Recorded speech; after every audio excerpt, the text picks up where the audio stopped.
오늘은 갈라디아서 1장 11절부터 마지막 24절까지 말씀입니다. 형제들아, 내가 너희에게 알게 하노니 내가 전한 복음은 사람의 뜻을 따라 된 것이 아니니라. 이는 내가 사람에게서 받은 것도 아니요 배운 것도 아니요 오직 예수 그리스도의 계시로 말미암은 것이라. 내가 이전에 유대교에 있을 때 행한 일을 너희가 들었거니와 하나님의 교회를 심히 박해하여 멸하고 내가 내 동족 중 여러 영갑조보다 유대교를 지나치게 믿어 내 조상의 전통에 대하여 더욱 열심히 있었으나, 그러나 내 어머니의 태로부터 나를 택정하시고 그의 은혜로 나를 부르시니가 그의 아들을 이방에 전하기 위하여 그를 내 속에 나타내시기를 기뻐하셨을 때 내가 곧 혈육과 의논하지 아니하고 또 나보다 먼저 사도된 자들을 만나려고 예루살렘으로 가지 아니하고 아라비아로 갔다가 다시 다메섹으로 돌아갔노라.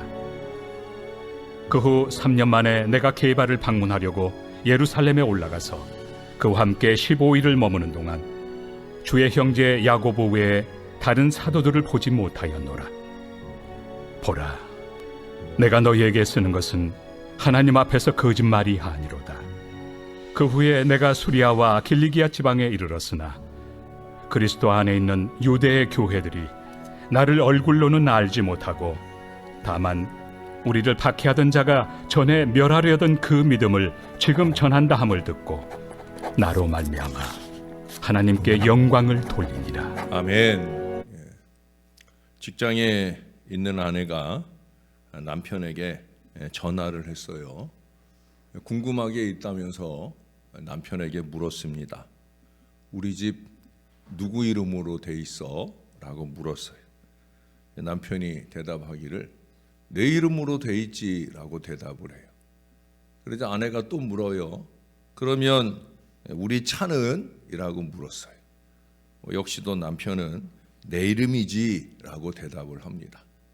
그러자 이 아내가 삐진 듯이 말했어요. 뭐야? 내 건 하나도 없잖아 라고 말하자 그 남편이 뭐라고 했을까요? 내가 네 거잖아 라고 대답을 했답니다. 참 훌륭한 남편의 지혜로운 대답이라 여겨집니다.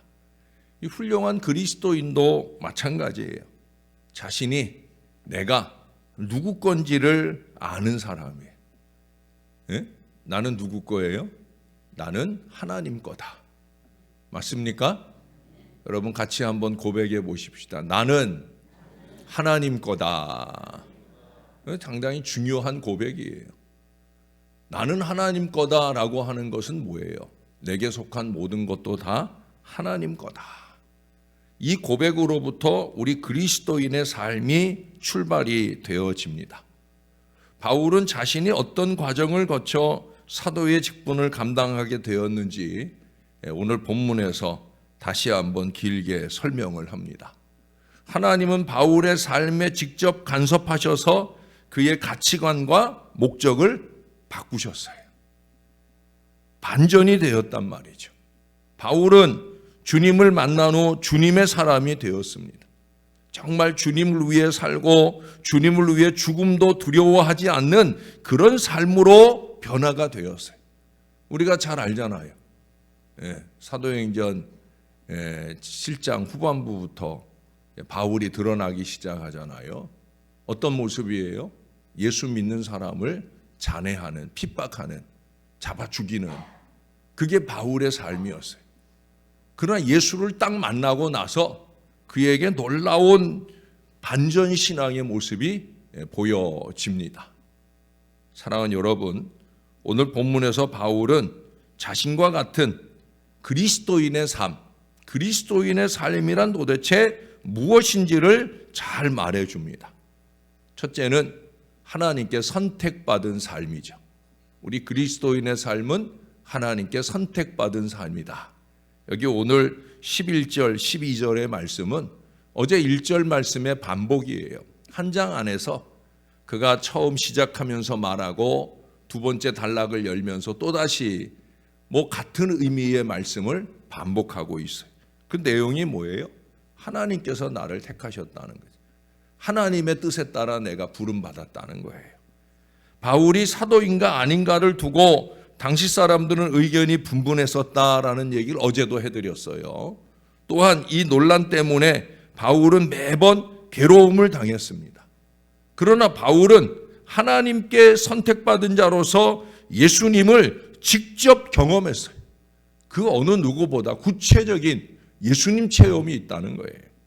다메섹으로 가는 길에서 바울이 겪었던 놀라운 영적인 체험은 그를 사랑하셔서 찾아오신 예수님의 은혜였어요.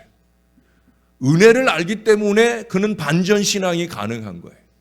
반전신앙을 살지 못하는 게으름과 나태함은 은혜를 모르고 사는 거예요. 은혜를 모르고. 예? 아무리 바울이 예수님께 대항하고 예수 믿는 사람을 핍박하려 해도 예수님은 그보다 더 큰 능력으로 바울을 압도하고 그의 길을 바꿔놓으셨어요. 이것이 가능했던 것은 바울을 향한 하나님의 더 큰 계획이 있었기 때문입니다. 바울의 열정이나 신념보다도 우리 예수님의 사랑이 훨씬 더 컸기 때문이라는 거예요. 우리 모두는 하나님의 선택받은 사람임을 기억해야 됩니다. 여러분, 하나님의 선택은 두 가지로 나타납니다. 첫째는 구원을 위한 선택이에요. 최고의 은혜죠. 나 같은 죄인 살리신 주 은혜 놀라와. 예?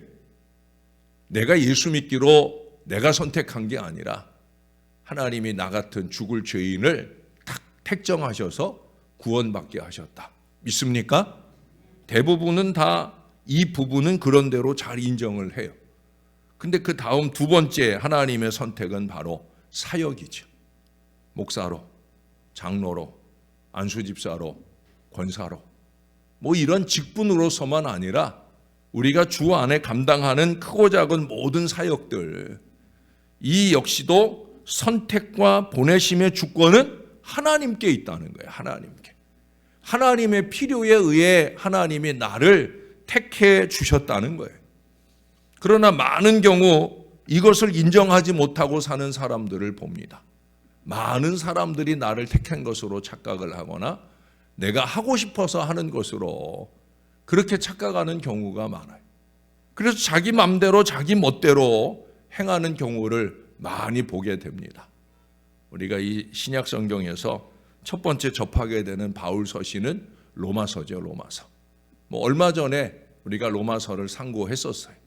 거기 1장의 5절에 보면은 그로 말미암아, 그라고 하는 건 그리스도죠. 예수님이에요. 예수님으로 말미암아 우리가 은혜와 사도의 직분을 받아라고 고백을 해요. 그 뒤에 7절에서 우리가 하나님의 사랑을 받고 성도로 부르심을 받았음을 또한 말하고 있어요. 성도로 부름받음, 이것만도 사실은 감사하고 영광스러운 일입니다. 그러나 그 다음 사명은 그 이상 엄중한 거예요. 이 사명이 누가 주셨다고요? 네, 하나님이에요. 그래서 그 다음 6절에 보면은요, 이런 고백도 합니다. 예수 그리스도의 것으로 부르심을 받은 자니라. 할렐루야. 얼마나 바울이 이 신앙적인 마음이 분명한 사람인지 몰라요. 예? 예수님이 내가 선택한 게 아니라는 거예요. 예? 그래서 뭐라고 얘기해요? 그리스도의 것으로 부르심을 받았다. 누구 거라고요? 예, 그리스도, 예수님 거라는 거예요. 예수님 거. 저와 여러분 우리 모두가 다 예수님 거예요. 간혹 교인들 보면 내 거 갖고 내 마음대로. 정말 그런 사람들 많아요. 내 거 갖고 내 마음대로. 그래서 신앙의 기본도 제대로 안 지키고 자기 거 갖고 제멋대로 하면서 자기는 잘 신앙하고 있는 줄로 착각을 해요. 이거 엄청난 착각이에요. 하나님 거 가지고 도적질하고 하나님 거 가지고 자기 마음대로 하고, 이거 참 불신앙이에요. 불신앙. 내 거 갖고 내 마음대로 아닙니다. 내 삶도, 내 시간도, 물질도, 땀도, 눈물도, 우리가 전도를 위해 헌신하는 그 모든 것들, 전도만 아니라 예수 그리스도의 몸된 이 교회를 위하는 모든 헌신도 내 거 갖고 하는 게 아니라 누구 거 갖고 하는 거라고요? 하나님 거 갖고. 그러니 어떤 마음이어야 돼? 하나님 거 갖고 하는 거니까 하나님 뜻대로. 예? 이 마음을 놓치면 안 되는 거예요. 이걸 잊지 말아야 됩니다. 그래야 내 마음대로 안 하고 주님 뜻대로 주님의 때에 쓰임 받으면서, 그러면서도 내가 한 게 아니라 하나님이 하셨어요 라는 이 겸손한 고백이 가능한 줄로 믿습니다. 이게 그리스도인의 삶이에요. 두 번째 꼽을 수 있는 그리스도인의 삶이란 뭐냐? 그것은 바로 하나님을 알아가는 삶이에요. 여러분, 바울이 예수님과의 특별한 만남을 경험했다고 해도 한꺼번에 모든 것을 이해할 수 있었던 건 아니에요. 다메섹 사건 이후에도 바울은 자신에게 일어난 일의 의미와 예수님이 어떤 분인지를 이해하기 위한 그런 시간이 필요했어요. 필요하지 않겠어요? 예수님의 제자들도 3년 동안을 예수님과 동고동락하면서 예수님을 알았는데도 예수님 십자가에 달려 죽으실 때 다 도망갔는데, 예?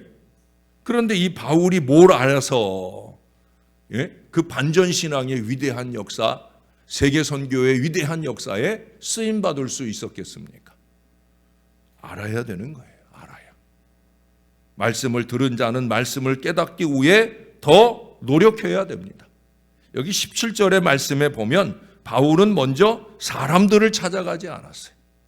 그는 아라비아와 다메섹에서 3년간 홀로 지냈는데 아마도 그때 자신에게 일어난 사건을 내면화하고 그 의미를 깊이 다졌을 거예요. 오직 하나님으로부터 말미암는 그 은혜와 계시를 구하며 하나님과 특별한 만남을 가졌을 거예요. 그러면서 영적으로 성숙해지는 거죠. 예? 또한 그곳에서 하나님의 선교에 대한 계획을 세우고 전도도 했을 거예요. 헌신된 그리스도인이 되기 위해서는 하나님 중심의 삶으로 변화되는 특별한 시간이 필요합니다. 하나님 중심성, 예? 이게 내 안에 확립이 되어야 되는 거예요. 그러려면 하나님을 더 알아야 되죠. 하나님과 가까워져야 됩니다. 여러분, 사람이 아닙니다. 세속은 더더욱도 아닙니다. 교회 생활을 사람과의 생활에, 사람들과의 관계에 머무는 사람들을 봅니다. 결국 그 사람들에 의해서 교회를 옮기게 되는 경우를 저는 많이 봤어요. 친하게 지내는 거 좋죠. 좋은 교제 좋습니다만은 너무 사람에게 의존하고 매달리고 그러다 보면 그 사람에 의해서 시험을 받게 되는 거예요. 목사를 향해서도 마찬가지예요. 목사라는 이 사람에 의존하는 신앙이어서는 안 돼요. 목사를 통해 하나님과 더 가까워지는 것, 그게 제가 더 바라는 일이에요. 하나님을 더 알아가는 게 건강한 신앙생활입니다. 올해는 우리가 신앙서적 읽기로 이 말씀 영성을 확장해 가고 있어요. 여러분, 책을 좀 꺼내세요. 책을 좀 펼치세요. 그동안 성경 많이 읽으셨겠지만 이제 올 한 해는 신앙서적에 집중하자고 하니까 이 청개구리들은요, 성경을 읽자 하면 성경을 안 읽고 신앙서적 읽자고 하면 또 성경을 읽겠다고 난리를 치고, 여러분, 신앙서적을 좀 펼치세요. 그것은 은혜의 내면화 성숙화 작업입니다. 피상적인 교회 생활에서 제대로 알고 믿는 이 영성 생활을 하는 바로 그거예요. 내 안에 은혜가 바르게 형성되고 채워져야 됩니다. 또한 제대로 필요할 때 쏟아낼 수 있는 거예요. 바울의 3년, 예수님 제자들의 공생애에 거의 걸맞는 그 3년 세월이에요. 예수님 제자들, 그 사도들은 예수님과 동고동락하면서 그렇게 예수님의 사도로 제자로 부름받았잖아요. 하나님이 바울도 그렇게 훈련시키길 원했던 거예요. 그래서 그 아라비아 광야에서 하나님의 친백성, 하나님 중집성이 세워지는 은혜로운 시간을 갖게 하셨다는 거예요. 사랑하는 여러분, 이 새벽 영성은 하나님과 가까워지기 좋은 시간인 줄로 믿습니다. 어떤 사람은 새벽에 나와가지고 하나님과 더 멀어지는 사람을 간혹 봅니다. 여러분 정신 좀 차려야 됩니다. 하나님과 가까워지기 좋은 시간이에요. 하나님께 더 집중하시기를 바랍니다. 찬양, 말씀, 기도가 이어지는 그 모든 시간에 하나님께 더 집중하고 거룩한 친밀감으로 채워지는 은혜의 시간이 꼭 되시기를 주님의 이름으로 축원합니다. 하나님과 가까워지고 하나님 중심성이 분명히 세워져야 우리가 그저 한마디 툭 던지는 기도라도 하나님이 강력하게 역사를 하시고요. 또한 우리가 주께로부터 받은 사명도 은혜로 잘 감당하는 행복한 하루하루를 잘 살아가게 될 줄로 믿습니다. 세 번째로 제일 중요한 것, 그것은 바로 하나님의 영광을 드러내는 삶이에요. 제가 자주 강조하는 얘기잖아요. 제 목회의 목표는 저나 여러분들을 통해 하나님께 영광되는 것. 바울의 변화는 전인적이었어요. 예수님을 만난 이후에 바울은 하나님의 살아계심, 다스리심을 증거하는 삶을 온전히 살았습니다. 사람들은 그의 변화를 보고 하나님의 살아계심을 깨달았어요. 말로도 하나님을 드러낼 수 있지만 변화된 삶, 제가 최근에 자주 표현하는 이 반전신앙, 그 반전신앙은 그 자체로 하나님을 드러내는 강력한 도구가 되는 거예요. 아무개 보라고, 예수 믿고 달라진 아무개를 보라고, 은혜 받고 달라진 아무개를 보라고. 이게 저절로 움직이는 그리스도의 복음이 되어지는 거예요. 그리스도의 사람이라면 그리스도의 향기를 드러낼 수 있어야 합니다. 바울은 철저한 그리스도의 사람이었기에 자신의 삶으로 그리스도를 나타내기에 부족함이 없었습니다. 우리가 그리스도를 증거하는 삶을 살 때 우리 하나님이 영광 받으십니다. 하나님이 가장 많이 영광 받으시는 건 우리가 예수 그리스도를 드러내는 삶을 통해서예요.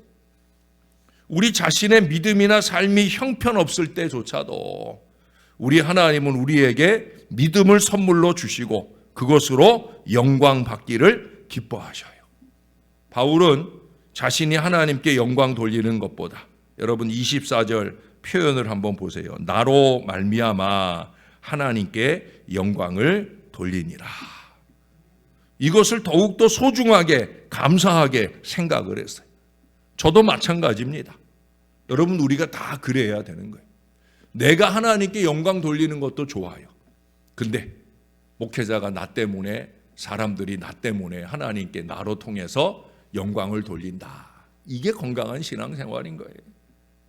내가 하나님께 영광 돌리는 신앙의 기본도 잘 못하고 또 다른 사람에게 오히려 눈살 찌푸리게 하는 삶도 제대로 청산하지 못하고 사는 때가 많은데, 나로 말미암아 하나님께 영광 돌리게 하는 일은 쉽지 않을 수 있어요. 그러나 여러분 노력해야 합니다. 나를 만나서 행복하고 나 때문에 미소 지을 뿐 아니라 나로 인해 하나님께 영광 돌리게까지 할 수 있다고 하면 거기서 바로 복음 역사가 일어나게 되어지는 거예요. 그게 바로 바울의 전략입니다. 그게 바로 바울이 말하는 그리스도인의 삶이에요. 사랑하는 여러분, 하나님께 영광, 또한 영혼의 구원, 이 두 마리 토끼를 다 잡는 그 그리스도인으로서 우리도 바울처럼 그렇게 잘 살아내는 저와 여러분들의 믿음의 삶이 날마다 주 안에서 이루어질 수 있게 되기를 우리의 구주 되시는 예수님의 이름으로 간절히 축원합니다. 우리 하나님 감사합니다. 오늘 바울을 통해 그가 하나님 앞에 어떤 그리스도인으로 살았는지를 알게 하시고 우리도 또한 바울처럼 제대로 그리스도인의 삶, 반전신앙이 있는 그 건강하고 신령하고 순전한 삶에 우리도 들어갈 수 있기를 소원하는 간절한 마음을 주셔서 감사합니다. 부족한 저희들을 택해 주신 그 하나님의 은혜를 잊지 말도록, 그저 여러 직분으로 우리를 부름받은 큰 일만 아니라 이 새벽 아침 우리를 부르신 바로 이 사실 자체도 하나님이 나를 부르셨다. 이 엄중함을 깨달을 때 우리가 영과 진리의 예배를 드릴 수 있게 되는 줄로 믿습니다. 언제나 하나님의 부르심, 이것을 기억해내는 저와 우리 모두가 되게 하시고 우리를 부르신 하나님과 더 친밀해지는 하나님 사람들 되게 하여 주시옵소서. 말씀과 기도로 더 거룩해지면서 하나님과 가까워지도록, 무엇보다 우리의 신앙을 돕기 위해 많은 신앙 서적들이 있는데 그 서적들을 읽어내면서 내 안에 더 그리스도에 대한 믿음의 지혜가 내면화되고 그것이 아름답게 하나님의 영광으로 드러나는 그 귀한 삶을 살아내게 도와 주시옵소서. 부족한 종이 자주 강조하는 것처럼 하나님께 영광, 또한 영혼 구원의 2마리 토끼를 다 잡아낼 수 있는 신령한 사람, 하나님 우리 모두가 다 그런 그리스도인이 될 수 있도록 우리를 붙들어 주시옵소서. 오늘도 여기 있는 주의 모든 자녀들로 인해 행복하고 우리 하나님이 영광 받으실 줄로 믿습니다. 주님께 감사합니다. 예수님 이름으로 기도합니다. 아멘.